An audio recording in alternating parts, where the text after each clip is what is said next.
2027.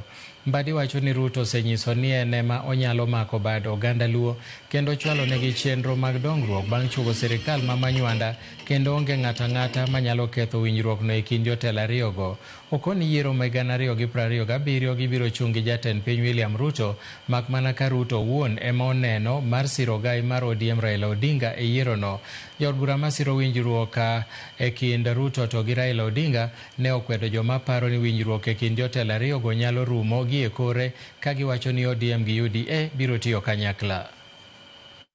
UDA tiyo pamoja, kiko ito kwa dual. Wadhi nyaka 2027, kendo wadhi nyaka 2032, kendo wadhi nyaka chieng' moro Yesu. Ema ene ng'ani ni koro, sa orumo. Gima nyane nyalo mondo umnago ne Ruto kura en gimoro ikende. Ena ni kang' wabedo piny to wawacho no hoyo, Ruto yie wene Raila. Mane kwagoyo ne ng'amok Ruto kura. Wan pod wagoyo mbaka. 2027 wawuotho kanyakla, ok wadog chien. But wambe wanyise ni kochopo 2027 wanyalo kwaye ni mondo wene jakom. Kwani iko nini? Donge wambe wanya kwaye? Oko wacho ni wabaro waketho ot. Wapenja ni to in be mise konyo wan. Donge dimiye jakom. Ingen sami hero Ruto ka be mi mbadi tich mayot mar keto pesa ka kodwaro mok pinje.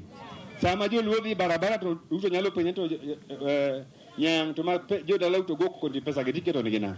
Rais na Raila Amolo Odinga wako bamba kwa bamba, watakaa mpaka 2027, tumalize 2032, kwani mzee baba amezeeka. Neni tiere mtego moro manoket ne baba State House. Dongu we wachwa mtego cha.